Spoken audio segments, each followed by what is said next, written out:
Châteauneuf d'Entronne, petit village des Alpes-Maritimes dans le Val d'Entronne, perché à 860 mètres d'altitude.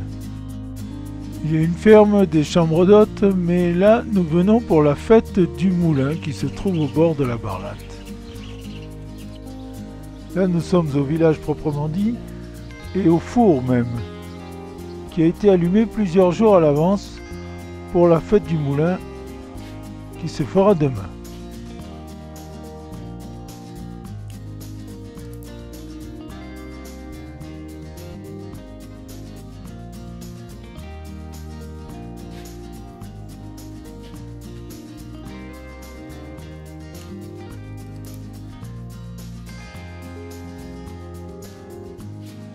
Le four donc et le pétrin qui se trouve sur la droite.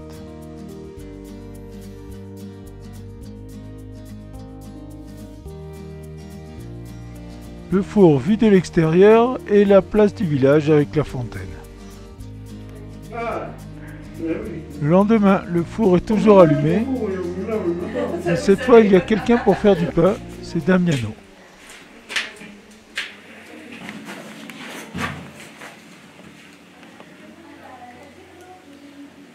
Il faut lui dire bonjour, hein, parce que sinon elle n'est pas contente. Hein. D'accord. Voilà. À présent, nous allons nous rendre au moulin. Pour cela, il y a deux itinéraires. Un qui part de la chapelle Saint-Antoine et que vous allez voir avec la flèche. Le deuxième, nous allons prendre la route en suivant les pointillés que vous voyez et nous arrêter ici.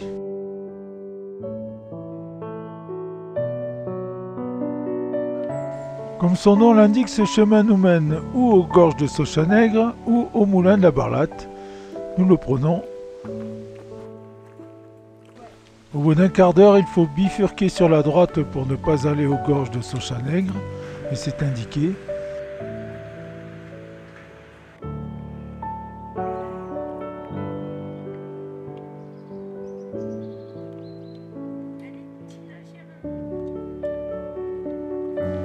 Très joli chemin qui descend dans les bois, mais bien sûr, tout ce qu'on descend, il faudra le remonter au retour.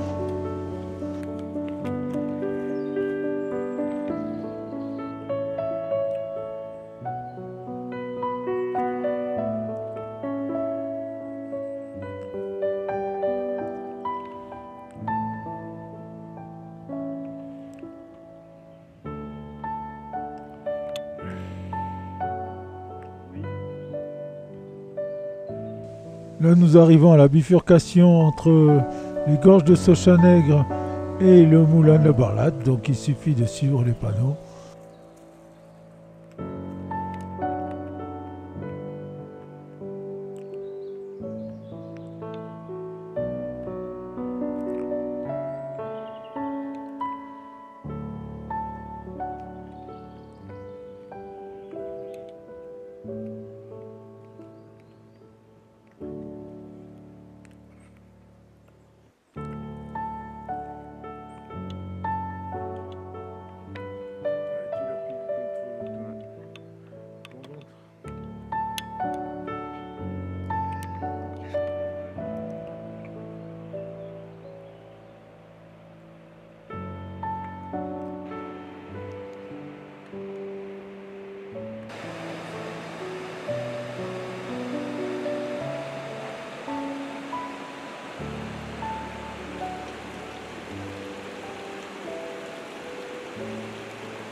Là, nous arrivons à la bifurcation avec le chemin qui arrive de Châteauneuf, le premier chemin qui vient de la chapelle Saint-Antoine.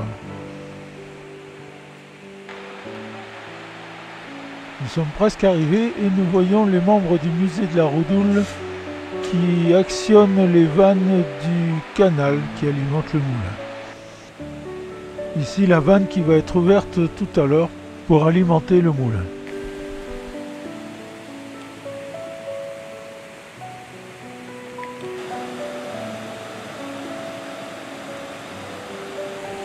Le torrent de la Barlate au fond, qui bien sûr n'est pas bien loin, un moulin est toujours près d'un cours d'eau. Nous sommes un peu en avance et nous rentrons pour visiter. Mais il est un peu lourd. T'as vu? C'est un Polaroid. C'est les vieux Polaroid, mais il est en pierre. Il date de la préhistoire. Et en silex. C'est les hommes préhistoriques qui me disaient. Évidemment, ce n'est pas un Polaroid, mais plutôt un étau. Ça, c'est un Ventaire. Ça ressemble à un soc de charrue. Un petit peu plus tard, le meunier Robert Martin qui arrive en goélette. Comme il est handicapé, les gardes du parc l'ont transporté par ce moyen avec l'aide des bénévoles.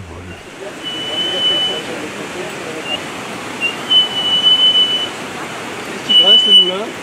Il faut lâcher le frein.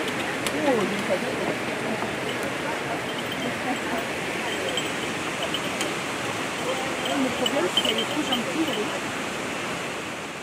L'arrivée de Madame le maire, Jocelyne Bariffa.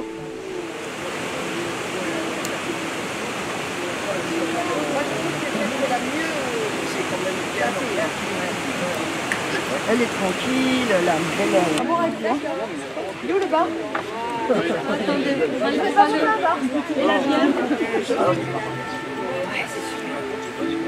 Ça fait plaisir. On commence par faire visiter le moulin et ensuite on va le mettre en main.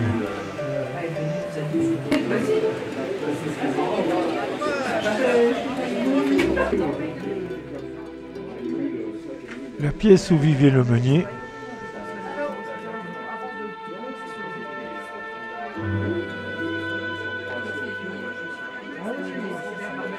Voilà, c'est le moment que tout le monde attendait.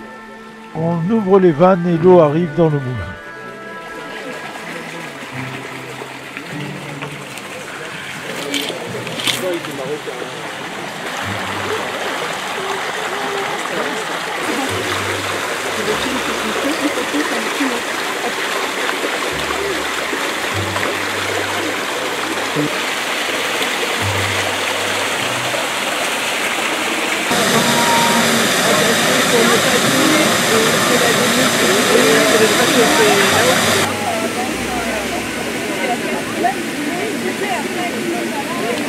Madame le maire, alors cette fête du moulin, ça fait combien d'années qu'elle existe?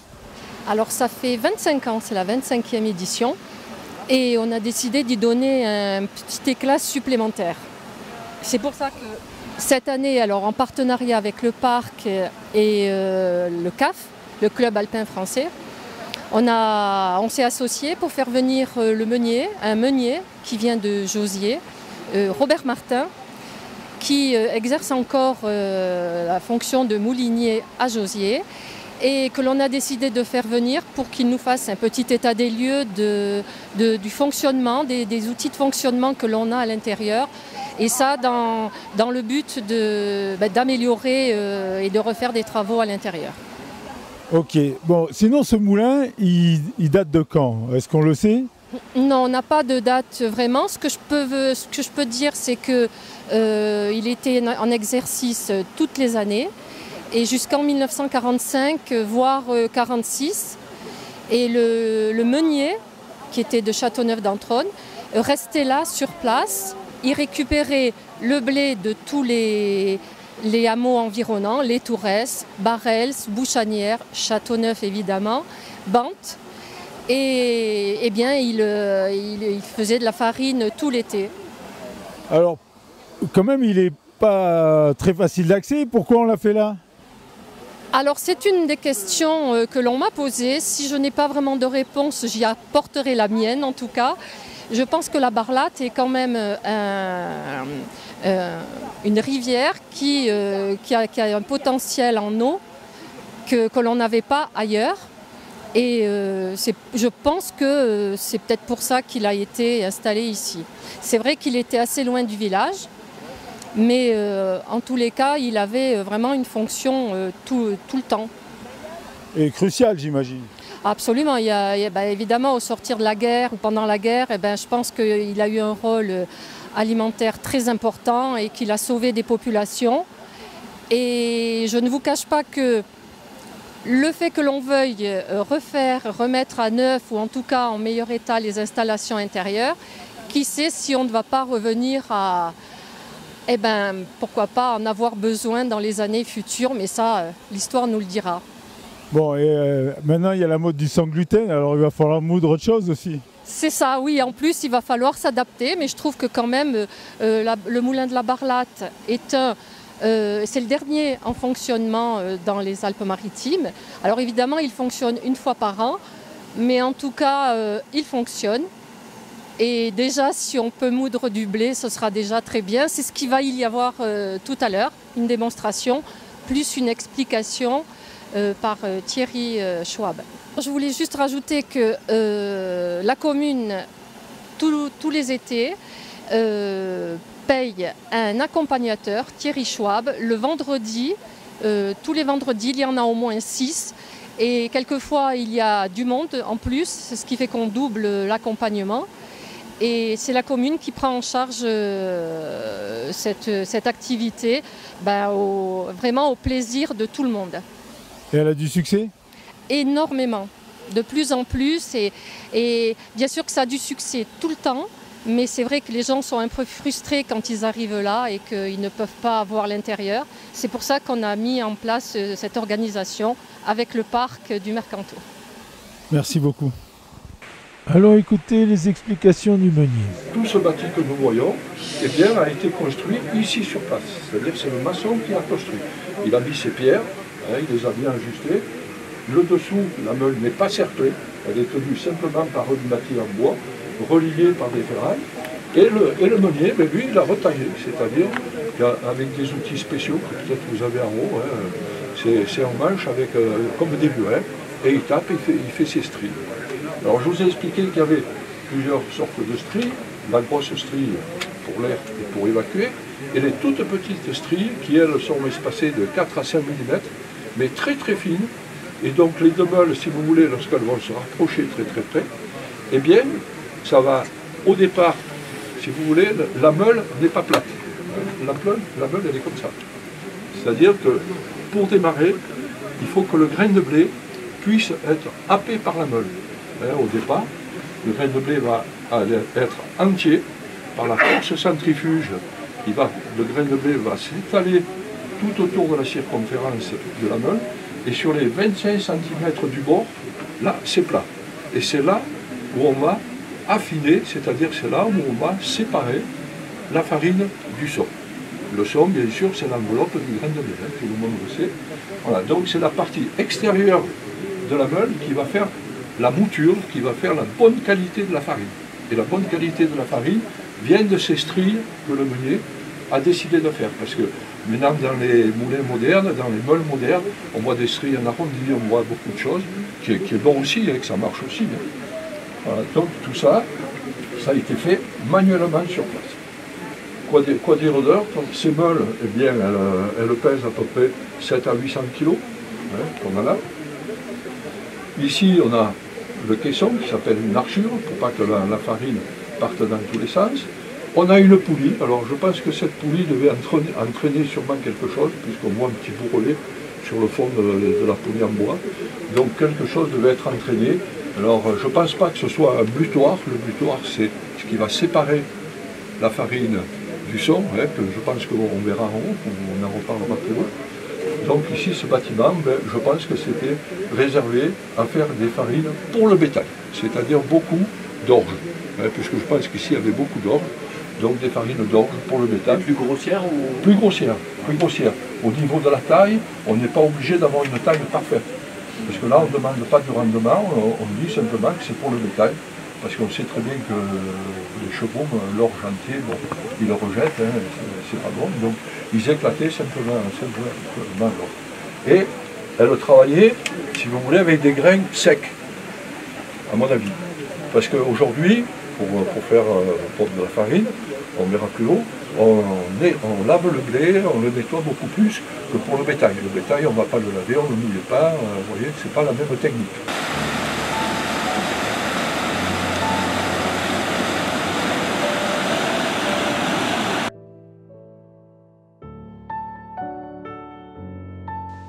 Retour au village de Châteauneuf-d'Entronne où l'après-midi à 16h était organisée une vente de pain faite dans le four à bois.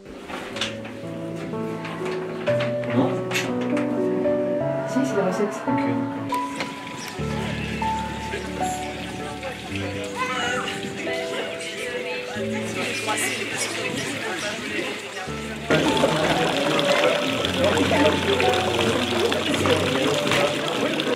À cette occasion, le fermier du village vient aussi vendre ses fromages.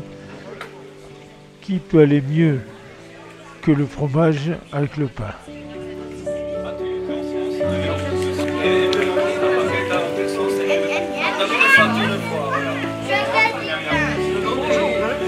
Moi, c'est Cathy.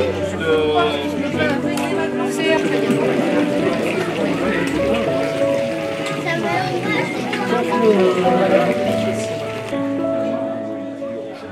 Pas mal d'affluence pour acheter du pain et du fromage donc. On l'a vu, il est sorti de son antre.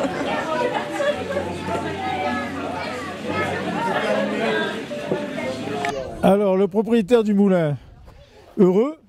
Bah oui, très heureux. Surtout aujourd'hui de voir un meunier de Josier qui vient faire marcher le moulin, c'est formidable. Malheureusement, je n'ai pas pu descendre parce que je me suis fait mal à un genou. Et c'est la première année depuis que le moulin a été en service avec le parc que j'ai pas pu y aller. Alors, vous le tenez de famille, ce moulin? C'était le moulin de mon grand-père. Il a fonctionné jusqu'en 1945 et après il a dû s'arrêter. Oui, après il y a eu l'industrialisation, j'imagine. Après il y a le moulin de Guillaume qui a pris le relais et donc ici il est devenu plus personne n'y allait. Voilà. Oui, en plus il est pas trop facile d'accès quand même. Ah, pardon, excuse-moi. Il n'est pas trop facile d'accès quand même, il faut marcher un peu. Les gens quand même, les gens de Détour, de Bantes, de Bouchanière, venaient tous faire baudre leurs grains au moulin. Hein. Bon, en tout cas, ça fait un beau motif de balade. Là, c'est super, c'est super. Mais maintenant, en vieillissant, on met un peu plus de temps pour y aller, mais enfin, c'est agréable, c'est tout le temps agréable. C'est un plaisir, ce moulin, c'est vraiment un plaisir pour moi. Et pour les Châteaunevois, parce qu'ils ont tous des souvenirs formidables. Il les a nourris, hein, ce moulin. Alors, on va poser quelques questions au meunier, peut-être. Alors, dites-moi un peu, bon, quand vous voyez, il est comme tous les moulins, il a des particularités, celui-là? Disons que tous les moulins, les petits moulins de montagne comme dans les hameaux sont à peu près tous les mêmes. C'est-à-dire qu'on retrouve une roue horizontale qui s'appelle le roudé, c'est-à-dire une roue avec des augets, une goulotte en bois qui arrive sur la roue hydraulique. Ça, on le retrouve en général dans tous les petits pays de montagne. Chaque fois qu'il y a un peu d'eau, chaque fois qu'il y a le ruisseau, ce sont des moulins qui sont à peu près tous les mêmes. Moi je vois le mien est le même, j'en ai déjà visité au moins une dizaine, on retrouve toujours la même conception. Bon, plus ou moins dans des coins reculés, plus ou moins, mais voilà, donc... Est-ce qu'il a gardé, il a toutes les pièces pour tourner ou il en manque, il est dans quel état? Il a quand même pas mal de pièces qui ont été conservées, parce que c'est vrai que c'est un moulin qui est isolé. Donc c'est un moulin qui n'a pas été vandalisé. Parce que bien souvent on retrouve des moulins où l'accès est beaucoup plus facile, où la meule est partie. Moi j'ai trouvé des meules tournantes, c'est-à-dire la meule de dessus, qui est partie. Pourquoi? Parce que le véhicule est allé à côté et on la retrouve dans le village ou 5 km plus loin comme table. Donc là c'est un moulin qui est à l'écart et qui a été conservé pratiquement dans son état. Bon, aujourd'hui pour tourner il faut quand même beaucoup d'améliorations. Parce qu'il y a des objets qui ont été refaits, qu'il faudra reprendre, j'ai vu, au niveau du distributeur du grain de blé. Mais bon, c'est un moulin qui peut sortir de la bonne farine. D'accord, bon, ça fait plaisir pour le village en tout cas. Oui, bien sûr. Et pour le propriétaire? Oui. Bon, je pense que pour le village, pour vous tous qui êtes ici sur place, moi je pense que c'est un atout et pourquoi pas essayer de sortir une farine et d'essayer de faire le pain avec, pourquoi pas. Il y a des champs, ils sont à vous à côté? Les champs qui sont à côté. Oui, ils sont... Et là, je verrai du blé. Je ne sais pas, je ne crois pas qu'il y avait du blé là. À l'époque, mon grand-père avait un jardin là. Et parce qu'il descendait au mois pour moudre le grain. Et il restait peut-être 2 mois en bas où il plantait le jardin. Oui, parce qu'il y a la pièce à côté où il devait dormir dans la pièce à côté. Ça, c'est typique, les moulins où le meunier a sa pièce tout de suite à côté du moulin. On ne retrouve pas ça dans tous les moulins non plus. Hein, voilà. Le paillasse, c'était pas très confortable. Moi, je me souviens. Bon, aujourd'hui, c'est plus ça, mais c'était vraiment pas confortable. Et pourtant, ils étaient en bas. Il y avait la cuisine. On voit encore l'habitation. Voilà. Mais enfin, il y a quand même du travail pour arriver. Il faut changer la soie. Il faut quand même y travailler dessus pour arriver à sortir quand même de la farine. Hein. Mais c'est quand même en état. Moi, je dis, il est quand même en état. Quand vous parliez de meules, je me souviens quand j'étais petit, je descendais avec mon père et mon frère aussi. Et devant le moulin, il y avait une meule qui devait faire 1 mètre à peu près de diamètre. Et un jour, en arrivant au moulin, mon père me dit « la meule, elle n'y est plus ». Mais il m'a dit « pour moi, elle n'est pas bien loin, la meule. On a fait 200 mètres. Oui, non, mais elles ne vont pas loin, les meules. Elle était lourde. Hein, oui, elles ne vont pas loin. Si on va faire des tables, voilà. Donc, mais en fait, celle qui est en place, c'est une meule qui fait 700 kg, 700 kg quand même. Vous avez vu donc on ne peut pas la sortir. Hein. Le système qu'il y a pour la mettre debout. Alors le système qu'il y a, il est démonté, j'ai vu, c'est un axe en bois. C'est un axe en bois. Voilà, c'est ça, où on voit dans le mur encore sa position. Voilà sa position. Voilà. Et par des cordages, comme quand on billait une charrette. Exactement. Même système. Exactement. Ça, je connais. Ça, je l'ai vu déjà fonctionner. Et moi, je ne l'ai jamais vu ça. Ouais, moi, je l'ai vu. Alors que l'an dernier, quand le gars est venu pour la recalibrer, il paraît qu'ils sont servis de ce système. Oui, mais comment il a fait pour la lever et la retourner? Il a dû se servir de tout ça et faire une chèvre exprès, parce que d'un côté il y a le mur, mais de l'autre côté il n'y a rien. Donc il a dû faire une chèvre. Il devait être plusieurs aussi. Oui, voilà. Messieurs, je vous remercie. C'est nous qui vous remercions. Merci. Merci.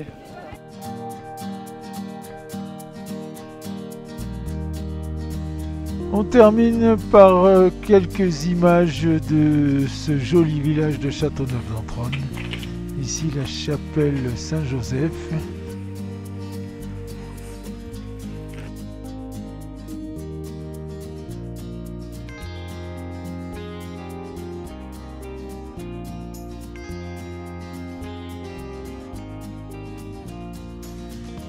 Quelques ruelles typiques du village.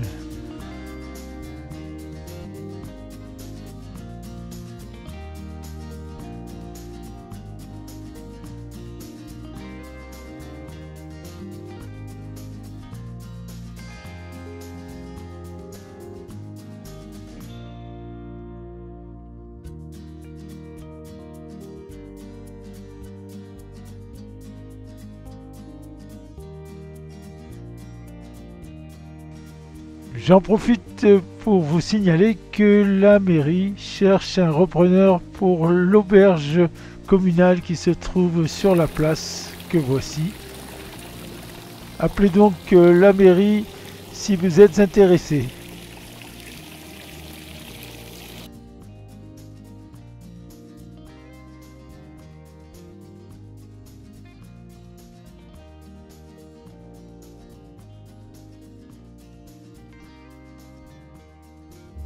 On termine par une petite visite du hameau des Tours, en commençant par la ferme de Saint-Roch qui domine la route en y allant.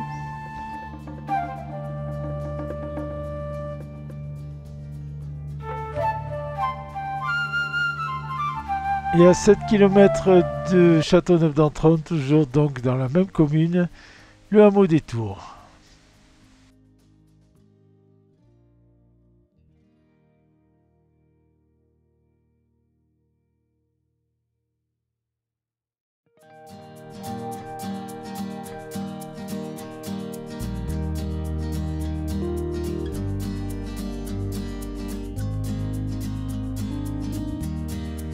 Hameau qui se trouve à 1660 mètres d'altitude au pied de la cime de Pal.